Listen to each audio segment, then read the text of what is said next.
가등기 살펴보겠습니다. 가등기. 미리가 짰습니다. 한문으로. 미리가 짰어서 미리 하는 등기 이렇게 됩니다. 그럼 등기는 어떤 때 미리 해야 될까요? 한번 살펴보겠습니다. 그 주택이 하나 있습니다. 역시 또 소유자는 항상 A죠. A가 소유를 하고 있는데 이거를 B한테 매수를 했습니다. 자, 이 B가 저예요. 친구 관계이기 때문에 친구한테 집을 샀습니다. 그럴 수 있죠. 그래서 계약하고 계약금 지불했고요. 뭐 중도금까지 다 지불을 했어요. 근데 예기치 못하게 잔금이 치를 만한 돈이 나한테 생길 거였는데 그 돈 계획이, 자금 계획이 조금 틀어지면서 이게 한 6개월 후에나 돈이 나오게 생겼습니다. 큰일 났죠.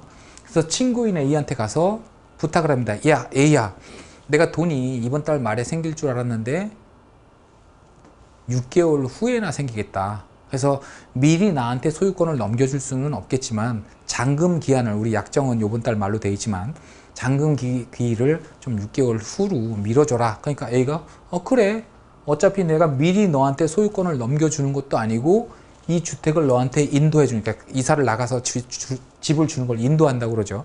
인도하는 것도 아닌데 그래, 너 돈 될 때 가져와. 그럼 돈 받으면서 소유권 이전해 줄게. 이렇게 얘기를 합니다. 참 고마운 친구죠. 그러니까 B가 기분이 좋아서 술 한잔 사고 집에 왔습니다. 그래서 자다가 생각해 보니까 갑자기 불안해지네요. 왜 불안해집니까? 나는 계약금 지급을 했고 중도금까지 넘어갔죠. 그 상태에서 등기부 등본상에는 그게 하나도 표시가 안 되는 겁니다. 여전히 A의 소유로 되어 있고요. 이 A는 그 상태에서 C한테 또 팔 수 있겠죠, 이 집을. 그러면 C는 당연히 등기부 등본 확인해 볼 거고요, 매매를 하니까. 거기에 아무것도 설정되어 있는 게 없고 소유권도 A로 그대로 남아 있으니까 살 수가 있는 겁니다. 샀어요. 그리고 나서 B가 나중에 잔금 치러 갔더니 이미 A는 제3국 가 있고요. C로 소유권이 넘어가 있네요. 그래서 C한테 가서 내가 먼저 계약했으니까 집 나한테 내놔. 말이 될까요? 안 됩니다. 왜냐하면 매매 계약이라는 것은 채권 계약이고요. 채권 계약이라는 건 또 한 번 말씀드리지만 당사자 사이에서만 유효한 그 계약이 채권 계약입니다. 근데 소유권을 이전했다. 우리 첫 시간 권리분석 첫 시간에 그 물권, 본권으로서 소유권 공부했었죠. 그죠? 그건 물권이고요. 일단 가져가게 되면 매매 계약이 얘가 먼저 치렀다고 하더라도 매매 계약을 소유권 이전 등기를 먼저 해간 사람이 이익을 보는 거고요. 이때 B는 A를 상대로 부당이득 반환 청구, 물론 사기도, 형사상의 사기 고소도 가능합니다. 부당이득 반환 청구, 내가 계약금 줬던 거, 중도금 줬던 거 돌려줘 할 수는 있겠지만 제3국 갔다? 그러면 잃어버리고 마는 겁니다. 그죠? 그래서 이런 거를 방지하기 위해서 밤새 끙끙 앓다가 다음날 다시 A를 찾아갑니다. 그래서 야, A야, 6개월 후에 잔금 치르기로 했는데 그거에 대해서 우리 매매 예약이 된 거니까 매매 예약에 대한 가등기를 치자라고 하니까 A가 그래, 해줄게 합니다. 그래서 A 소유권이 있겠죠. 지금 있는 상태에서 B가 가등기를 칩니다. A가 동의해야 됩니다. 당연히 협조해야 됩니다. 가등기는 소유권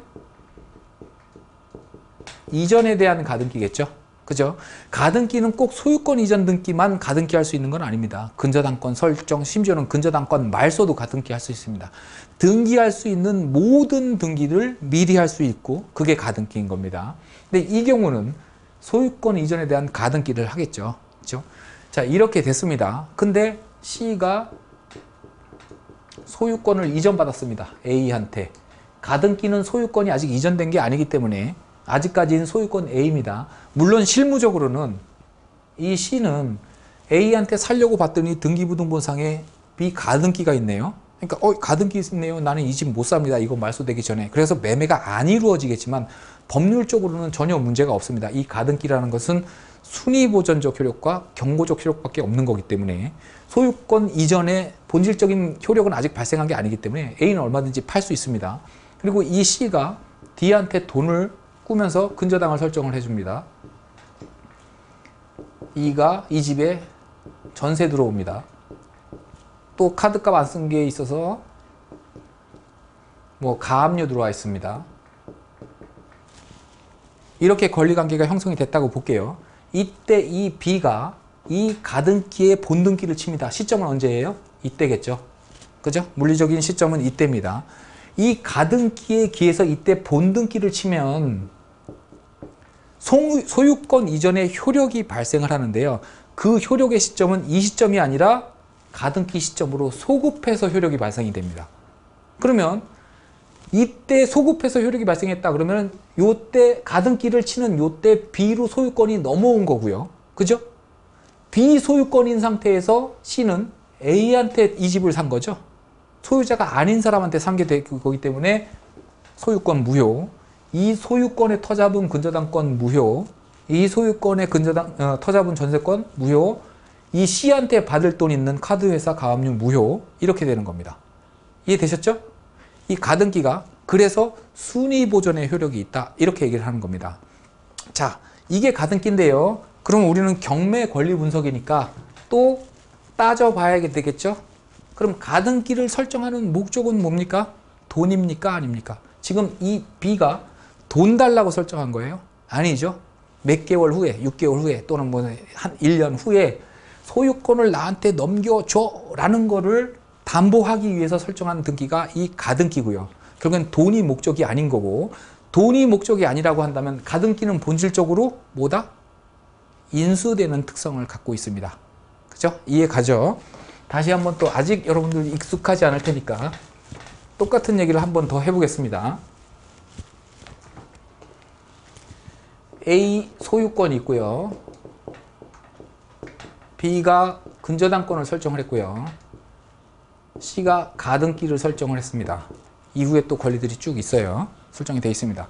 자, 이런 부동산이 지금 경매로 진행된다라고 한다면 이런 칙 적용해 볼게요. 근저당권은 목적이 뭐? 돈. 그죠? 그러니까 매각대금에서 돈 주고 소멸시키면 되고요. 이게 원래 얘 특징이고요. 가등기는 돈이 목적이 아니라 소유권을 어느 시점에서 나한테 갖고 오기 위한 거죠. 돈이 목적이 아니죠. 그래서 얘 원래 인수 이렇게 되는 겁니다. 그죠? 근데 이런 칙을 적용해서 얘를 그대로 인수시키면 누가 손해를 봐요? 얘가 손해를 보죠. 왜냐하면 B가 이 주택을 담보로 잡고 돈을 빌려줄 당시, 다시 말해서 근저당권을 설정할 당시에는 이후로 가등기가 들어올지 어떨지 전혀 예측할 수 없었던 상황이죠. 나는 이미 법률 행위를 끝냈는데 1년 후에 2년 후에 누군가가 다른 법률 행위를 함으로 인해 가지고 얘를 그대로 인수시킨다? 그럼 낙찰가가 떨어질 거고요. 내 담보 가치가 훼손되는 불축의 손해를 보게 되죠. 그죠? 그래서 이렇게 근저당권이 선순위, 다시 말해서 돈이 목적인 권리가 선순위, 우리가 말소기준 권리에서 뭐라고 얘기를 해요? 말소기준 권리. 그죠? 이거보다 후순위로 설정된 가등기는 원래 본질적으로 인수되는 특징에도 불구하고 어쩔 수 없이 소멸된다. 이렇게 보시면 됩니다.